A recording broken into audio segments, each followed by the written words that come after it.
Hey guys, it's Peyton, and today I'm going to be telling you what I read in the month of October. So this month I read 7 books and also half of 2 other books, so maybe that calculates to 8, I don't know. I'm just going to go ahead and get into the books that I read. So the first one I read half of in September, so I read the other half in October, which was Tower of Dawn by Sarah J. Maas. This was my first time reading it, and I finally got around to this book. It's been out for like a year, so I really needed to get to it, especially since October is the month of Kingdom of Ash, which is the next book in the series for Throne of Glass, which is about an assassin, and she has been in a prison thing for a whole year, and one day the crown prince of the king that put her in this slave prison thing decides to use her as his personal competitor in this game that the king has on a bunch of different assassins and thieves competing to be the king's champion, which is his personal assassin. So if she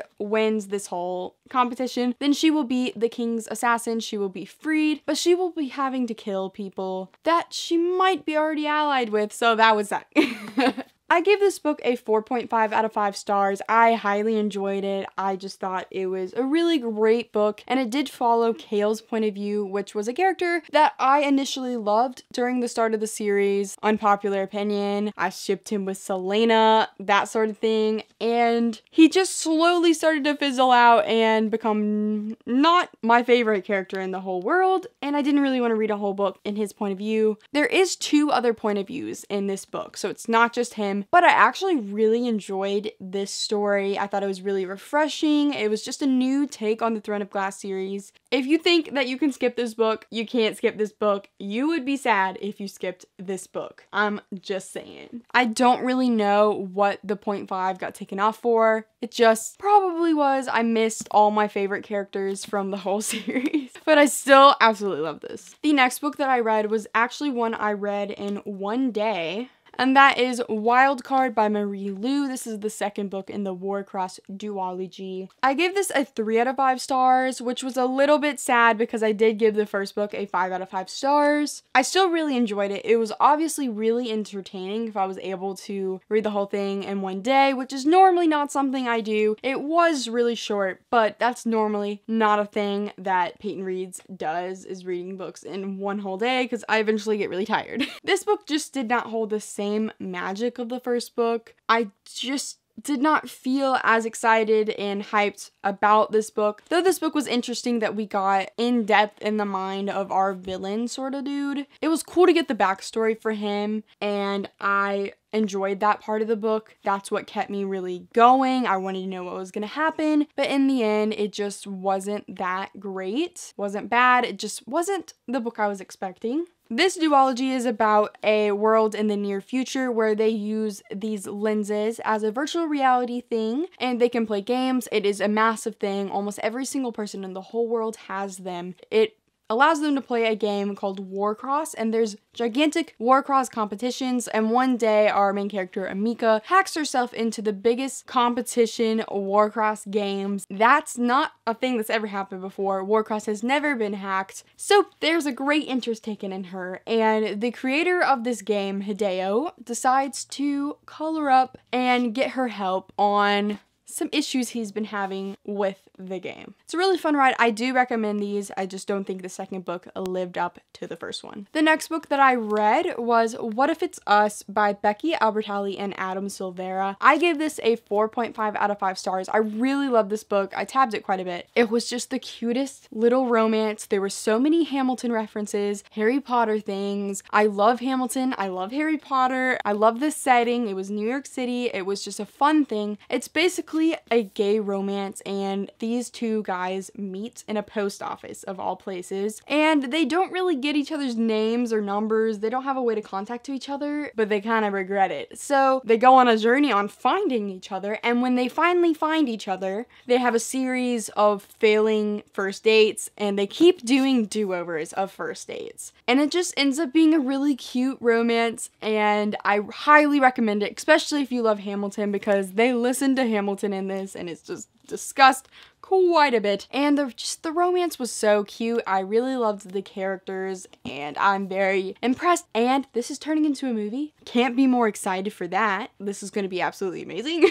The next book that I read was The Hate U Give by Angie Thomas, which I gave a 5 out of 5 stars. I actually had a live show discussion with my friends Brittany and Julia from A Reader's World and Brittany and Books. I will have a card for that. We did a book review sort of thing and a movie review all in one live show, so you can check that out. I absolutely loved this book. I thought it was just absolutely fantastic. If you don't know what this book is about, it is about a girl named Star who lives in a lower income black neighborhood, and she is also black, and she goes to this primarily white private school. So she feels like she has these sort of dual lives, which is one aspect of the book. And another aspect of the book is one of her childhood friends gets shot, though he was unarmed, by a police officer right in front of her. She's the only witness. This is taken to light with the news, and she's the only person that can stand up for him. And it's just about getting justice for that, standing up for what you believe in, and it's so empowering and great. And the movie was absolutely fantastic. So I recommend both so much. I read some good books this month.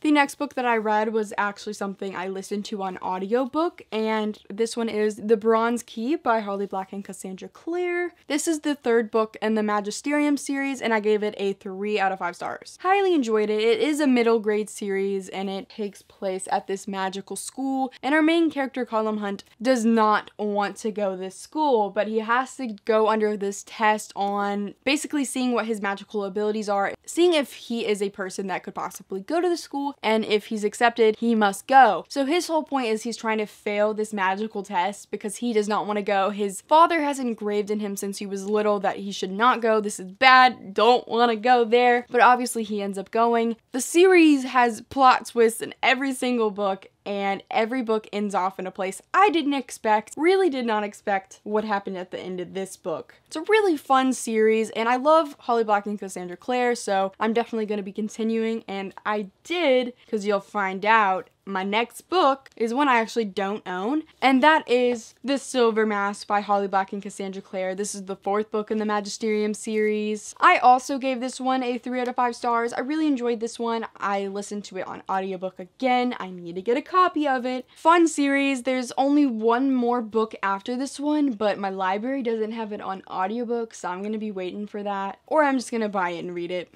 Not much to say other than I enjoyed it, but it's not something that's blowing me away, but it's definitely a fun story that I'm interested in continuing. The next book that I read was City of Ghosts by Victoria Schwab. This is actually my first Victoria Schwab book, so I'm happy I finally picked up something by her. I gave this book a 3.5 out of 5 stars. I really enjoyed it. This is also another middle grade, so I don't think I normally am one for rating those really high. I don't know why. This one had just a really simplistic story, not too many plot elements. There was a plot, but it wasn't as complicated as I was expecting. It was just a very simple storyline. This book is about a girl named Cassidy who had a near-death experience that left her being able to see ghosts. She has a best friend that is a ghost, and she doesn't really know why she can communicate with these ghosts. Another aspect of the story is that her parents are well-known paranormal writers. They write books examining paranormal activity, and they, throughout this book, get a TV show where they will be going to the most haunted cities in the whole world and looking at the haunted places and doing episodes on it. And this book took place in Scotland,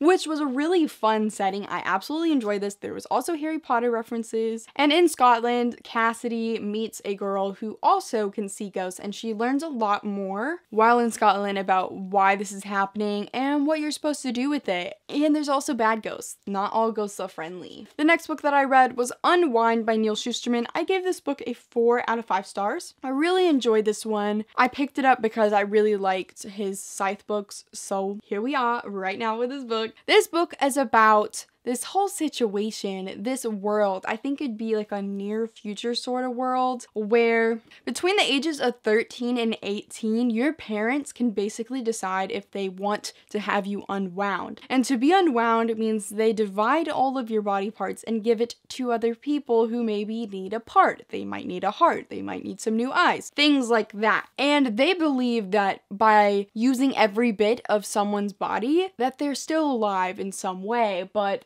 really no. They killing you and giving you parts to all types of people. So obviously this is really terrible and disgusting. Like, whoa, these parents that do this to their kids are the worst. This book follows 3 teenagers who end up getting the label of an unwind, which means they're about to be unwound, but no, they don't want to be. So this is their whole journey of trying to fight the system and get out of this horrible situation. This is a 4-book series, I believe, so I'm really excited to see where this is going. I already got the 2nd book ready, so after I finish the book I'm currently reading, I'll hopefully get to that one because I'm really excited about this series and I feel like it's just gonna get better and better. This one was a lot of setting up, but there's so many plot twists and so suspenseful, so I really recommend it. So the next book I am halfway through. It is a gigantic book. I'm sure some of you might be able to predict what book this is, and that is Kingdom of Ash by Sarah J. Maas. I am halfway through this book. You can tell I'm halfway through it because my tabs are just like stuck halfway through. I am absolutely loving this book. I can't explain it. Every time I pick up this book, I'm really happy. Some people have said, like Brittany, sorry Brittany, I'm calling you out, that the 980 pages is too much. There has to be a drag or something. Like, there's no way. I have not felt like this book has dragged one bit so far. I feel like every scene is really important to the story and the characters. Everything is moving forward. I just haven't felt bored, which is absolutely so exciting. And I have wanted this book for a good while. So it's so exciting. I am finally reading it and I have not been spoiled. So if any of you even think about spoiling me, like, I'm literally threatening you, like, right now, blocked. You will be blocked. I'm not even kidding. I was spoiled for Lord of Shadows and it actually ruined the book for me, so don't even think about it. Like, no, this is a book that if I'm spoiled for, you out. Like, this is not okay. So at the moment, I'm really enjoying how I don't know what's gonna happen. Obviously I have theories, but everything is up in the air. I don't know exactly what is gonna go down, and that is so exciting for me. So I've been reading this throughout school, so hopefully I'll be able to finish it within the next week or 2 weeks or something like that, because it is a gigantic book. I need to take my time, and I kind of want to take my time because it's a lot of story, and I want to savor the last bit of the Throne of Glass series, which I already explained to you earlier in the video what this series is about, so I'm not gonna do it again. It's just epicness and awesomeness. And every book just expands so much in this crazy, humongous world. It's amazing what she can do, and it makes me feel bad about my fantasy book because I'm like, how the heck am I gonna do anything like that? Like, no. So those are all the books that I read in October. The Halloween month, man. I had a lot of fun reading this month, and I did get back into reading like I was really wanting to. A lot of the help was from my Jagathon, readathon thing that me, Brittany, and Julia did. It helped me out a lot, let's be real. So thank you guys so much for watching this video. Like it, comment down below. Have a good day. Also tell me what you read in October. Please subscribe. Make sure to follow all my social medias, which are linked down below, and go click the bell button, which is right by the subscribe button, which you should have already clicked, and goodbye.